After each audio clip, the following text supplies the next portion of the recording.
Sierra Leone calls for a renewed commitment to fight climate change. And the incoming president of the United Nations General Assembly talks to us about challenges facing the world today. Hello, I'm Anand Naidu, and this is The Heat.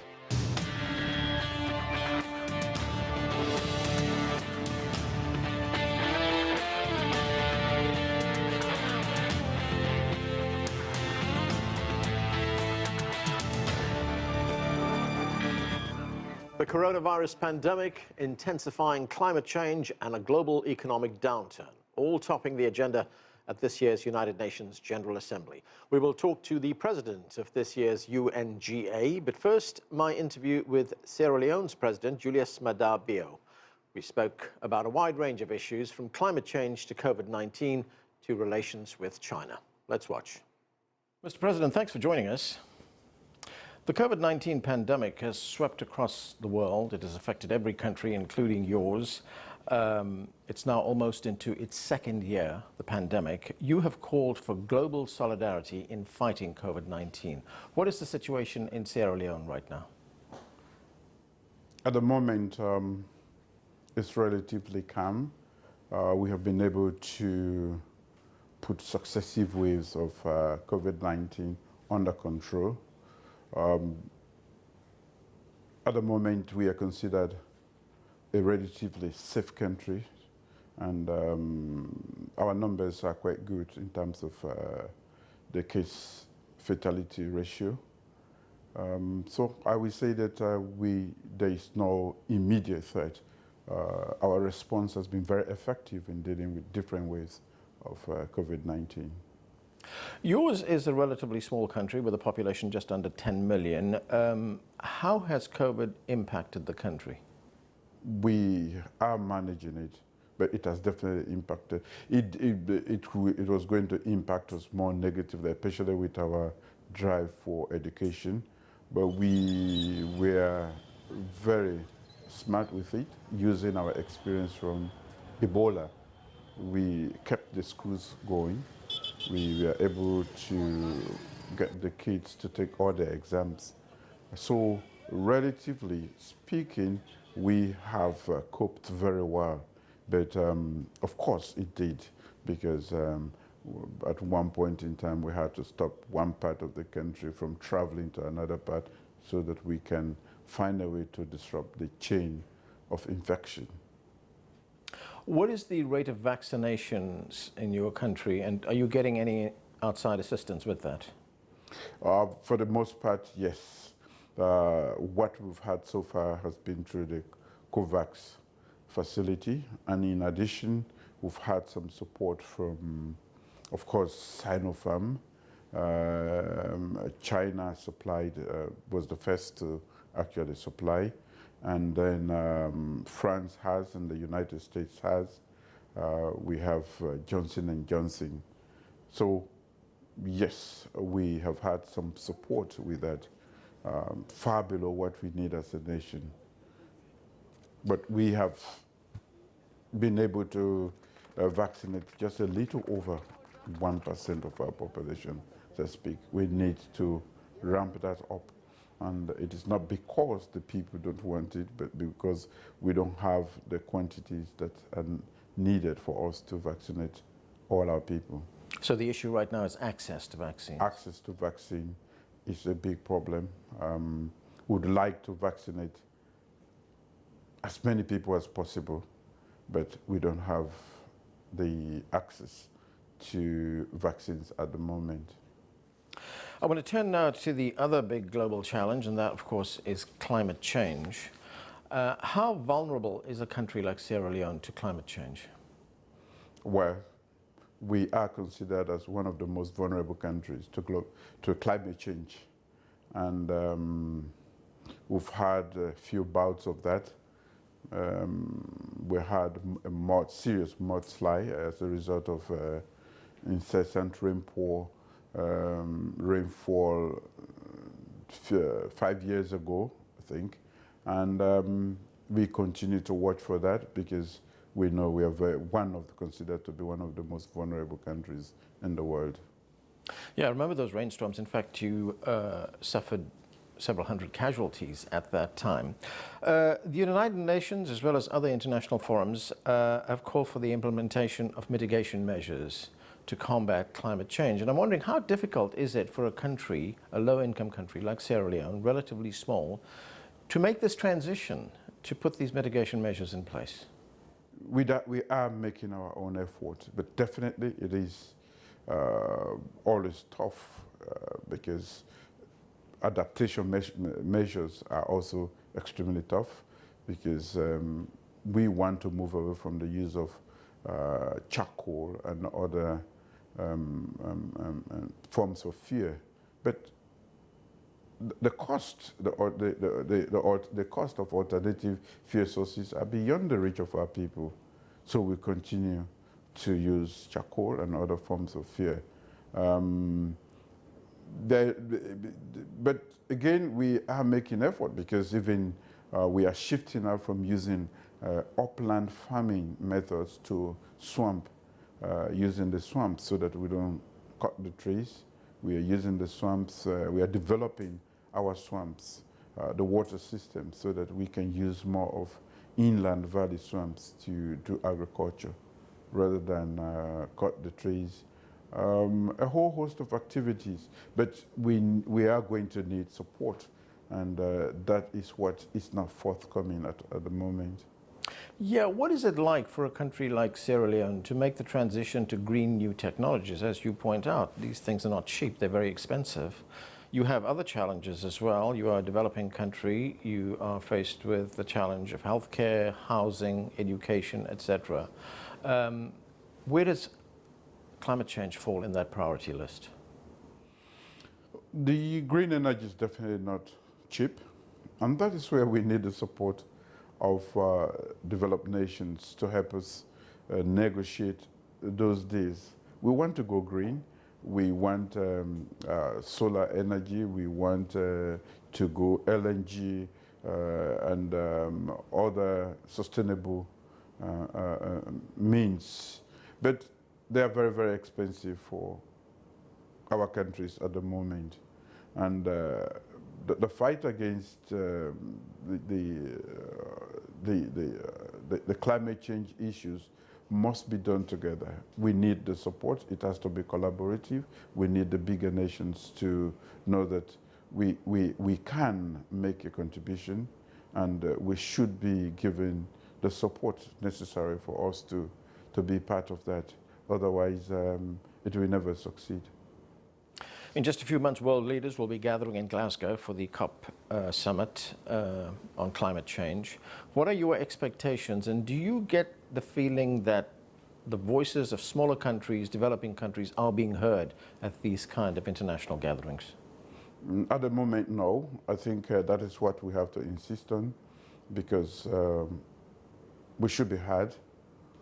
We have legitimate and genuine concerns that should be put on the table, and if we should succeed,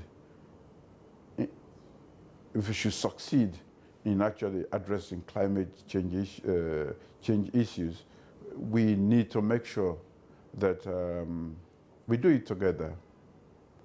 All countries, and the voices of small countries like ours must be heard, because they matter. I want to move to the bilateral relationship between Sierra Leone and China. This year marks the 50th anniversary of ties between Sierra Leone and China. And as you are well aware, China has been a champion of international cooperation, of multilateralism. What has the relationship done for you? Well, China is a great friend of Sierra Leone, as you've rightly said. 50 years of continuous relationship. We have benefited quite a lot from that, and they will say that in terms of benefit, it is mutual. We have worked together on the multilateral scene stage on several occasions. We've had so many projects done in Sierra Leone, so it's been a great relationship. 50 years of strong bilateral relationship with the People's Republic of China. Right, and looking at your broader long-term goals as far as the development of Sierra Leone is concerned, you're in the midst now of the country's medium-term national development plan. What can you tell us about the plan, its goals, and what has been accomplished so far? Well, we are 3 years into that. 2 years has been taken by COVID effectively. We've had constraints with resources and with movement and a lot of other things, but we have made some progress, and we hope that with the remainder of the time we can do much more. The medium-term national development plan is education for development. Human capital development takes premium in this particular program, and what we have done is to put education at the forefront of that human capital agenda, and we have been able to get that started in Sierra Leone. We have a nationwide free quality education program which makes education accessible to every child from preschool to the end of high school, and for girls they can do up to 17 years of education, especially those doing the sciences, for free. We are improving, we are not just providing access, we are working on the quality. School enrollment has increased. We are providing food for most parts of the country for kids to be able to have food at school. We are providing buses in most parts of the country. We are training more teachers. We have taken more teachers. We are providing textbooks, core textbooks. We are providing teaching and learning materials. A lot is being done at the moment. In the constrained environment that we've had so far, limited resources. In the COVID world, we have done quite a lot. I have one final question. That is infrastructure development, which of course is vital for most developing countries, all developing countries as well. China is involved in Sierra Leone with its Belt and Road project, its initiative. What can you tell us about that? Well, the Belt and Road Initiative, we don't have any major project in Sierra Leone. We are looking forward to that. We have several serious infrastructure projects that we have developed, and we need to put them out. It's not just about physical infrastructure, but now that we are moving towards a digital world, we have to put in the digital infrastructure to be able to really ride on that and get to most people around the country. So we are looking forward to partnerships, quite apart from China, to be able to put in the necessary infrastructure. We have very basic, and sometimes even that basic is not there, in terms of bridges, good roads to agricultural areas to access the market, and to allow movement, and for them to access like healthcare centers.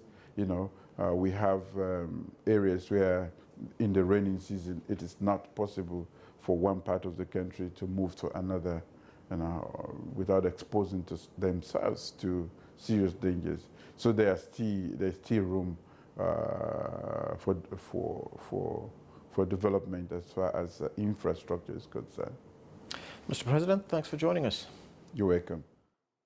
With the number of global deaths from COVID-19 approaching 5 million, this year's UN General Assembly is taking place at an unprecedented time. The world is also grappling with climate change and a slowing global economy. My colleague Xu Dezhi sat down with Abdulla Shahid, President of the 76th UN General Assembly, to discuss those issues. I was very encouraged by the general debate, how countries came together. I promised a presidency of hope, given the despair, devastation, and deep losses that humanity has lost during the past 18 months. And the general debate clearly demonstrated that leaders wanted to come together with a ray of hope to their people. The positive message that came across during the general debate, I'm sure, was enlightening, and it has given hope to many around the world. And exactly, we knew you raised 5 rays of hope, and the priority is the recovery from COVID-19 pandemic. And we knew that actually UN had a very ambitious objective, which is to vaccinate 40% of the population in the world by the end of this year and 70% by mid-2022. Yet both you and the Secretary General mentioned there's a big vaccine inequality. So how will UN achieve that very ambitious goal with all those challenges? Well, after my election, the first speech I made, I highlighted the fact that there is no alternative but to vaccinate the entire world, because we have clearly come to know that no one is safe until everyone is safe. So there is no choice. It is clearly demonstrated.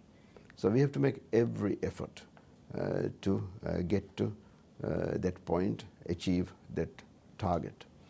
I sincerely believe that it is doable, that together we can do it.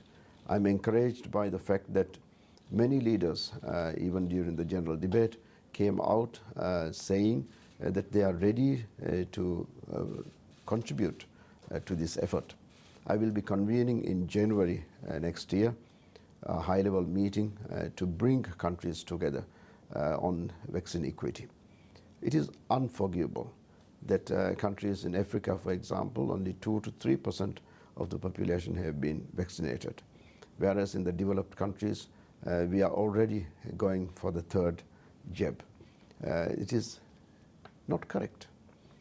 I am encouraged by the fact that President Xi, during his statement, for example, promised to donate 2 billion doses of vaccine to countries. And so many other leaders did the same. So I sincerely believe that the world community, international community today has the capacity, and it is a doable, it's an achievable target to vaccinate everyone by the end of 2022. So another very important topic during your presidency is actually equality, because yesterday you said, and I quote, there's deeply poor gender representation, that only 18 out of 191 speakers on the podium were women. And you said you've spoken to many female world leaders about this issue. So in your opinion, how to boost gender equality? Gender equality is an issue we have to address. We have to make sure that it is not brushed under the carpet. During the pandemic, once again, we have come to know that it is the vulnerable, including women and girls who have suffered most. Domestic violence, gender-based violence has been directed towards women. I intend to use my presidency, the presidency of hope, to highlight these issues and do everything possible to achieve, work towards gender parity. I highlighted the inequality of representation in the general debate yesterday to highlight the fact that even at the UN General Assembly, the numbers remain the same. I met the heads of states and heads of governments who visited the UN to participate in the general debate to establish a movement, to start up a movement of encouraging young women and girls to start up the movement of upward effort to break this glass ceilings in many, many countries. Now, these heads of state and heads of government who came to New York, they are people who have established themselves in their countries. But it is also a fact that each and every head of state, head of government who has reached the top in their countries have come through a process of real struggle. That message needs to go to the young girls and young women that yes, it is achievable, but it's a struggle. The message also needs to be reached to the men that we should always make every effort to bring women and men to an equal footing. That opportunity should be given. Unless it is done, humanity will never achieve full potential. Another big topic on this high-level week is actually climate change. And you're from the island of Maldives. And I remember you said the highest point in Maldives is actually only a little bit taller than yourself. So what's the importance to tackle the challenge of climate crisis, especially for island countries like Maldives? For island countries like the Maldives, the fact remains that we are very flat. We are very low-lying islands. Yes, I said Maldives, the highest point is just a little bit taller than me, higher than me. It's 2.5 meters above sea level, and that is very, very low. The fact remains that if there is substantial sea level rise, which has been established by scientific facts now, many of the low-lying islands and parts of the world will be drowned. Now, when we started talking about this topic way back in the 1980s, 87 to be precise, it was not fashionable. But Maldives started trying to bring this to the attention of the world. At that time, it was the view of many countries that, yes, these little islands, they may be drowned, but still people in high grounds will survive. But the world is so interconnected that now it has been proven that it's not going to be the case. Yes, the sea levels rise will take up most of the low-lying islands and lower-lying delta areas of the world. But then we are seeing the desert creeping up on countries in the Sahel and many countries, the extreme weather events in many countries, forest fires in Germany, in China, in flooding in Germany and Western Europe, everywhere. The whole world is going totally havoc. The glaciers are melting, the ice sheets are melting. So again, the message we are receiving is very clear, that no one is safe until everyone is safe. President Saleh, in his address to the UN General Assembly this year, said that if Maldives is not to survive, because it is a low-lying country, there is no potential for any other countries, whether they are high in the mountains or not, to survive, because this is a very interconnected world. So what are you going to move every country into the right direction? Because we heard both you and Secretary General talked about it's moving actually in the wrong direction about climate change. In my remarks at the General Assembly, I said that we are not only moving in the wrong direction, at the edge, but we are on the edge of the cliff. Yes, we are on the edge of the cliff. I will do everything possible during my presidency to bring countries to realize that for humanity to survive, we need to step back. We need to start making the right directions. We need to have the courage to make that decision to save humanity. And for that to happen, COP26, the expectation of the world is now on COP26. I'm going to convene a high-level meeting on 26th of October to give a final push for the conference. During my presidency, a number of high-level meetings are scheduled with regard to climate change and environment. The high-level dialogue on energy, which has already been held. Then we go into COP26. We have the 15th COP on biodiversity. We have the 15th COP on desertification. We have the Oceans Conference coming up. After all these conferences, I intend to hold a high-level meeting of the General Assembly to take stock of what happened, what did we achieve, where should we go. This I'm hoping to schedule next July. So we know many world leaders actually they reaffirm their commitment to tackle the climate change, like President Xi. He said China will stop funding coal-fired energy plant abroad. So what's the significance of that? I think it's very, very significant. It has been welcomed by many, many countries, including the United Kingdom. Prime Minister Boris Johnson, speaking at the general debate, highlighted the fact that President Xi has announced this. It means that countries are actually taking positive steps. It's very significant. So we know this year marks the 50th anniversary of the restoration of China's legal representative to the United Nations.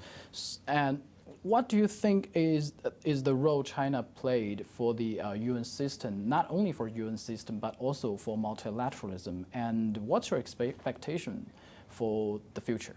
China has been a very committed member of the United Nations, contributing immensely to the maintenance of international peace and security, development, and international dialogue. China is the second largest contributor to UN peacekeeping operations, funding, and also the second largest to the regular UN budget. It is also the largest contributor of peacekeepers to the UN peacekeeping amongst the 5 permanent members. The role of China is immense, and it's a very responsible member of the United Nations. So what would be the expectation for China from you? The expectation would be to continue on this path of multilateralism and to be a leader in